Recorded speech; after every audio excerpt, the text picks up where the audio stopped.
Assalamualaikum warahmatullahi taala wabarakatuh. Bertemu kembali dalam siri yang ke-8. Diam tak diam sudah 8 siri. Siri yang pertama hingga siri yang ke-6 kita bercakap tentang long term investment.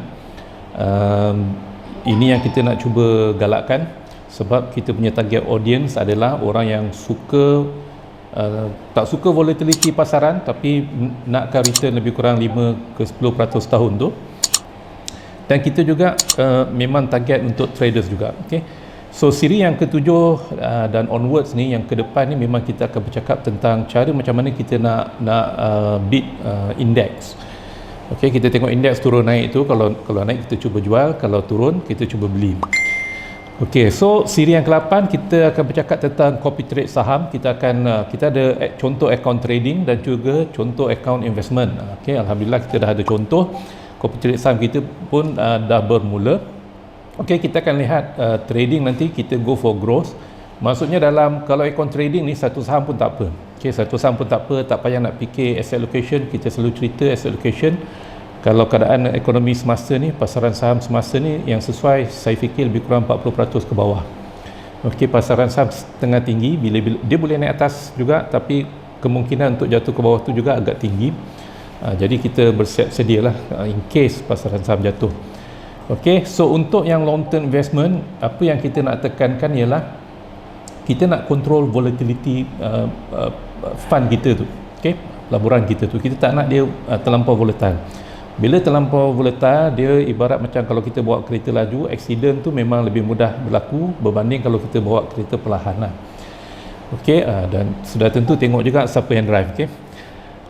Alright, so ini yang kita dah tunjuk minggu lepas. Kita kembali ke sini. Untuk trading memang kita kena fikir berapa yang target return kita nak sebulan lah. Ada orang nak 5,000, 6,000 sebulan dah tak bekerja. Jadi kena sesuaikan dengan modal yang ada. Bermakna dengan copy trade manager kita yang ada, track record masih baru lagi, tak cukup panjang, tapi insyaAllah nanti kita boleh plan berapa modal yang sesuai dengan manager yang ada tu nanti. Okay. Cuma kita sarankan kalau untuk trading 5% per month tu pun dah reasonable, boleh lah target 5% per month tu. Tapi kalau 10% itu sebenarnya sudah agak tinggi. Okay. Even untuk traders 10% a month konsisten agak tinggi. Bila kita trade, ada masa pasaran bagi kita keuntungan yang mudah. Okay. So untuk traders pun ada masa bukan setakat 10%, memang 100%, 1000%. Tapi untuk dia repeat benda ni tiap-tiap bulan, itu yang tak boleh. Okay? Sebab tu kita kalau boleh kita fleksibel dengan target return kita. Alright, so untuk trading dengan investment memang kena buat homework. Boleh guna technical, boleh guna fundamental, dan satu lagi yang tak masuk dalam nota saya ni adalah data analysis ataupun statistik. Sebenarnya dalam fund management banyak kita guna statistik, tapi tak dibincangkan oleh masyarakat. Okay, and then kemudian biasanya traders ni atau investors ni, mereka dah ada opinion, mereka rasa pasaran akan naik. So bila mereka buat research, mereka cari research yang menunjukkan pasaran akan naik. Okay, so kita kalau boleh buat research, kita cuba elakkan benda ni lah. Kena ada open mind, rational, berdasarkan pada research kita baru kita buat tindakan. Okay, so kembali kepada copy trade saham untuk trading. Kita sudah ada contoh. Kalau nak tengok siapa yang dah sign up dengan MFM Securities, pergi ke vault, pergi ke rating, ataupun di bawah ni yang belum sign up boleh copy social rating investment MFM Securities ni. Okay, and then bila dah klik ke situ, kita akan dapat senarai manager lah. Okay, ini manager yang setakat yang saya pilih lah, yang terbaru sudah dah berubah. Okey, so biasanya bila kita nak copy, kita akan tengok dia punya return tu. Okey, yang ke atas tu 111%, 91%. Ini dalam tempoh lebih kurang seminggu ataupun 10 hari. Tapi ada fund manager yang baru buka pun 2-3 hari sudah 20%, right? Okey, memang membanggakan. Tapi kita nak tunjuk account saham trading yang saya jumpa adalah superhero yang saya jumpa. And then yang saya buat untuk long term, ada minimum modal 200, 1000 dan 10,000, itu saya buat asas saham 1000, asas saham 10,000 dengan si Juhu ni. Ini yang saya buat. Okay, yang superhero ni bukan di bawah saya, tapi dia buat saham. And untuk yang nak copy, saya suka nak cerita sebab ramai yang tak faham. Ramai orang tengok return to date saja. Bila kita pergi rating tadi, kita klik ke nama manager, dia akan keluar macam ni. Kita boleh pergi ke returns, tapi kalau kita pergi ke trading, bila kita pergi ke trading, kita akan nampak ni, return to date 14%, balance dia, balance 1162. Okay, and then floating ni yang penting. Floating dia $2 saja. So maksudnya sebab floating ni kadang-kadang ada manager yang floating dia 500. Maksudnya apa? Dia belum tutup position. Bila dia tutup position, dia punya return to date tu akan jatuh. Okay, so jadi floating ni yang kita nak tengok. And then setiap kali manager tutup position, kalau boleh kita keluarkan profit tu lah. Okay, okay, so ini yang penting yang kita nak tengok. Dan ini adalah position semasa masa saya screenshot ni. Dia dah, manager ni sebenarnya dah tutup position. Okey, so manager ni dia trade Tesla saja. Dia mulakan membeli pada harga 500 lebih. Okey, 500 lebih, 590. Abaikan yang oil short 0.02 oil ni saya punya personal trading lah. Okey, so dia dah tutup position, alhamdulillah. Saya rasa dia punya return lebih kurang 19%. Okey, dia kalau tak salah trade baru 3 hari ke 4 hari macam tu. Alright, so itu untuk trading saham, right? So trading saham tak ada masalah kalau kita nak trade satu saham saja. Sebenarnya kalau trade memang seeloknya trade satu saham saja. Kalau market naik, tutup position. Kalau market tak naik, kita boleh tunggu. Okey, kita boleh tunggu. Dan kalau kita guna modal, kembali ke fund manager ni, modal dia 1000, dia ada 0.05 jumlah Tesla. Yang kita sarankan, yang kita nak tekankan ialah bila kita beli 0.01 Tesla ni, dia macam kita beli satu shares. Okey, so maksudnya modal yang kita guna 610. Kalau kita beli satu share saja, modal kita 1000, kalau Tesla bankrupt pun kita akan rugi lebih kurang 610 lah. Okay, kita tak akan rugi lebih daripada modal yang kita ambil. Jadi manager ni bila dia trade 610 kali 5 lebih kurang 3000. Maksudnya leverage yang dia gunakan lebih kurang 3 times daripada modal yang dia ada. Ini cara saya tengok. Okay, kalau tanya leverage stock dengan cara kira margin, dalam video-video yang lepas kita ada terangkan. Okay, tapi untuk long term investment kena fahamkan konsep ni. Beli 0.01 macam beli satu shares. Okay, so kita kembali ke sini. Return, ramai orang suka tengok return. Kalau kita beli unit trust, memang kita tengok return, tapi dalam unit trust tu, dalam fact sheet dia di belah bawah tu, dia ada tulis tentang volatility factor. Okay, so volatility factor ni lebih tinggi data dia tu, maksudnya fund tu volatile. Apa maksudnya? Maksudnya kalau stock market naik, return dia insyaAllah akan tinggi lah. Okay, tapi kalau pasaran saham trending down, dia punya return boleh jatuh banyak juga. Alright, sebab tu untuk fund-fund yang tawarkan return yang tinggi, memang kita kena fikirkan volatility fund tu.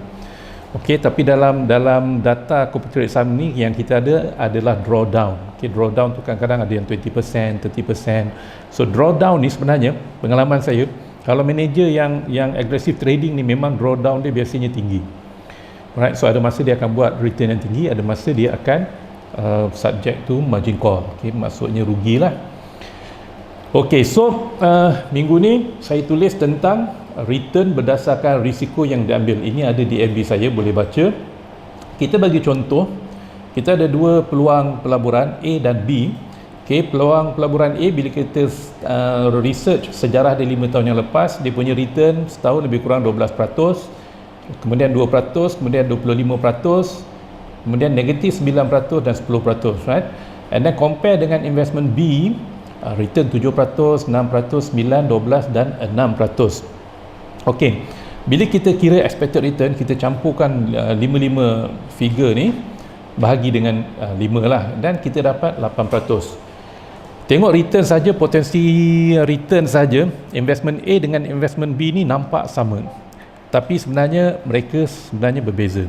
Okay, boleh nampak macam A tu bila dia return tinggi sangat, kalau dia rugi sampai 9% kan. So investment B, sekali imbas kalau kita tengok pun, kita pun boleh kita akan pilih investment B untuk yang tak suka volatility. Alright, so kedua-dua pelaburan ni nampak sama. Okay, macam mana kita kira risiko dia? Kita kira standard deviation. Okay, ini boleh Google lah, tuan-tuan boleh Google macam mana orang-orang statistik, macam mana mereka kira standard deviation. Pelaburan A, standard deviation dia 12%. Saya gunakan standard deviation calculator, masukkan data tu dan kemudian kita dapat. Ini siapa yang nak buat research sendirilah. Okey, yang satu lagi 12, 2, 25 dan 9, 10 kita dapat lah. Nanti kita akan dapat dia punya figure tu kat bawah. Inilah figure dia, standard deviation A 12.6%, standard deviation B 2.6%. Jadi pelaburan A sebenarnya 5 kali lebih berisiko berbanding pelaburan B. Right? So itu cara dia. Kita tengok return dan kita tengok volatility. Right? So kita dah bagi contoh fund trading superhero tadi. Yang kita nak tekankan ialah return yang tinggi ni mungkin tak sesuai untuk semua orang. Sebab volatility tu. Okay? Kita cerita dalam video-video yang awal, mereka yang letak fund dengan fund-fund yang tak akan MC punya, guarantee tak MC. Contoh fund macam kalau di Malaysia PNB dan EPF, return mereka 5%, 10%, sebab orang yang dah ada duit ni kadang-kadang return tu tak penting. Okay, mereka buat bisnes, mereka dah ada kekayaan mereka, wealth mereka dari situ, so nak dapatkan good return saja, itu je dia punya target, right? Jadi beza dia adalah volatility. Yang trading tak apa volatility tinggi asalkan ada return tak MC. Tapi untuk long term investment kita nak jaga volatility, standard deviation inilah. Okey. So ini yang kita tawarkan. Data yang ada di luar sana lebih kurang 100 trilion invest untuk pelaburan yang selamat ni. Kalau data yang ada, dan hedge fund lebih kurang 3 trilion. Maksudnya setiap 3 traders kita boleh jumpa 100 pelabur long term. Okey. So ini yang kita nak tekankan rakan-rakan di MFM Securities yang buat bisnes IB, MIB. Fikirkan juga cara nak tap mereka yang 100 orang ni. Okey, 3 traders kita dah ada. Kalau boleh kita nak ada 100 orang long term investor. Right, sebab mereka lebih ramai dan lebih tenang. Okey, sekarang kita nak cerita tentang strategi semasa, walaupun video ini recording, tapi ini penting sebab pasaran sekarang ini, kita tengok gold break 1900 kemudian jatuh balik, right? Dia yang risiko pasaran sekarang ni adalah interest rates US sedang meningkat naik. Okey, sedang meningkat naik dan memang akan naik. Sebab apa? Sebab kita sedang berada dalam fasa pemulihan ekonomi selepas recession COVID-19. So benda tu dah garanti nak naik, cuma tunggu masa sahaja. Okey, so dia punya range bond yield siapa yang belum ada basic, bond yield ni sebenarnya adalah interest rate yang bergerak. Okey, so bila interest rate naik, dolar pun biasanya kuat. Bila interest rate jatuh, dolar pun akan lemah. Dan bila dolar kuat, dolar gold selalunya lemah, short term relation ataupun long term relation. Tapi kadang-kadang dia tak semestinya confirm sebab kadang-kadang ada news lain yang mengganggu correlation ni yang mungkin kita tak sedar. Okey, so pasaran sedang tunggu kemungkinan bond yield ni naik atas lebih daripada 1.8. Target tahun ni ada yang target 2%, 2.5%. Bila ini naik, pasaran saham kemungkinan akan jatuh, terutamanya saham-saham yang PE ratio-nya tinggi. Okey, PE ratio-nya tinggi. Okey, so kita kena sentiasa check nota investment kita. Ya, ini adalah business cycle. Okey, ini bila business peak and then recession and then phase 3, phase 4. Kita tahu kita di phase 4 ni sebab apa? Sebab daripada data ni kita tahu sekarang ni treasury bond sedang meningkat naik, bond yield sedang meningkat naik dan commodity prices memang sedang tinggi, right? Then ada cerita di China, mereka nak cap kenaikan komoditi ni, mereka buat something, so komoditi tengah jatuh, tapi in general dia punya trend adalah ke atas. Jadi kita tahu kita di fasa recovery phase 4, biasanya pasaran saham akan ditutup tinggi. Tapi untuk dapat tutup tinggi tu dia ada cabaran dia lah, sebab interest rate yang tinggi, pelabur-pelabur jangka panjang mereka kena adjust portfolio mereka sesuai dengan keadaan interest rate yang tinggi ni, right? So tahun lepas Bila yield tu rendah, yang high growth, PE ratio dia tinggi, dia punya valuation jadi menarik, so saham dia naik laju.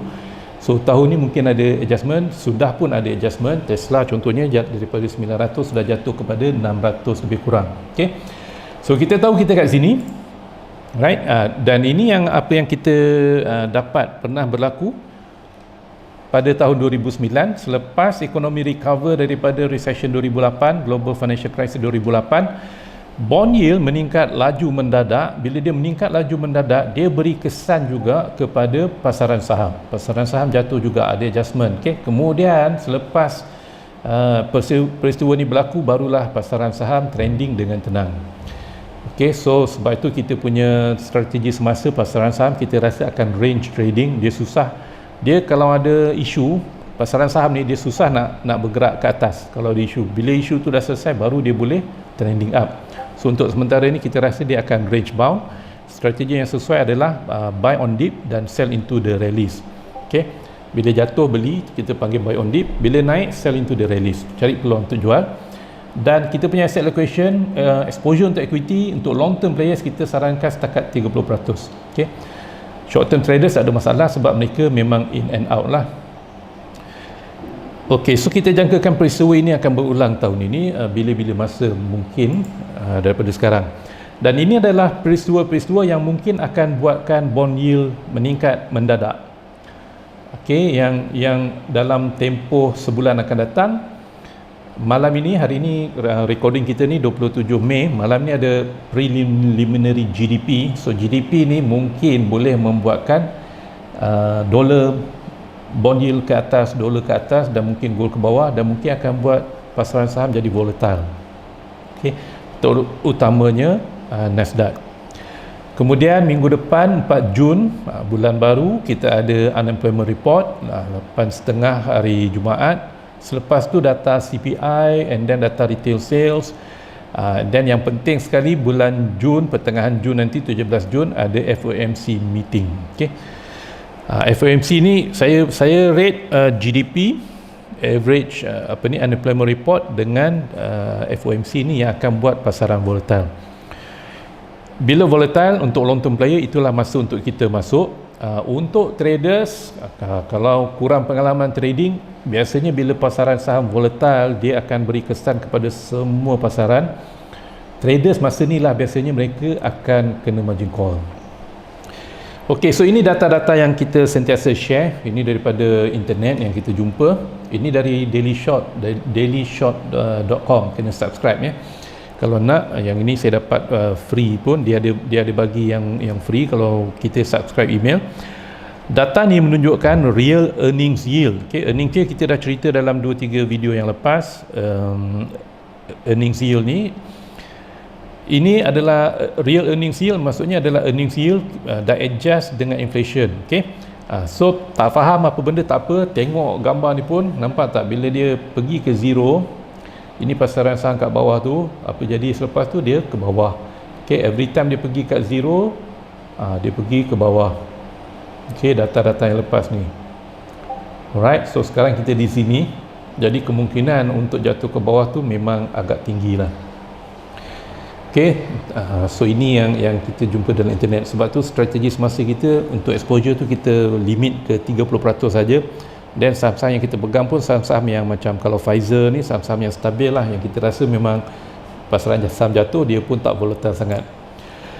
Ok, so setiap minggu memang kita buat nota trading, ada DFB dan peristiwa penting. So untuk minggu ni yang penting, yang penting adalah data GDP. Alright, and then rotation, pertukaran daripada growth stock, ini yang kita kata tadi, growth stock kepada value. Ini konsep pelaburan lah. Growth ni biasanya stok yang dia punya growth tinggi, PE ratio dia tinggi. Contoh semalam Nvidia buat laporan pagi tadi, kalau tak salah dia punya growing rate tu, growth rate dia kalau tak salah 84%. Okey, 84%. So dia PE dia memang lebih kurang 90. Tapi sekarang sedang berlaku switching sebab interest rate sedang naik. Okey, kepada value. Value ni stok-stok maybe macam Disney, bisnes dia biasa yang sama saja kan, ataupun biasanya bank lah value stock ni. Okey, so data-data semasa earnings pun sudah hampir ke penghujung. Right, data kita dah bincang. Nvidia ada Salesforce, kalau tak salah Salesforce, saya tak pasti hari apa. Ini yang dalam blue chip lah. Okey, ini bercakap tentang PE ratio. Ini Nvidia punya PE ratio. Cuba tengok dia punya PE ratio dulu stabil saja kan. Tapi lepas tu start 2016 ini dua benda berlaku, cryptocurrency daripada 2010, tapi 2016 Bitcoin all time high, orang mula guna. And then lepas tu internet yang laju ni, kalau perasan Facebook sekarang ni orang dah buat live main game. So internet yang laju ni dia dah buka satu lagi peluang pekerjaan. Okay? Sebab itulah kita punya punca rezeki ni memang satu misteri. Internet yang laju ni, gamers sekarang ni main game sesama sendiri. Duduk Malaysia main dengan kawan yang duduk Hong Kong ataupun US. Okay? So gamers dia orang buat kawan macam tu. Dan inilah hasil dia. Nvidia memang ada chip yang khas untuk game. So gamers yang buatkan dia naik tinggi.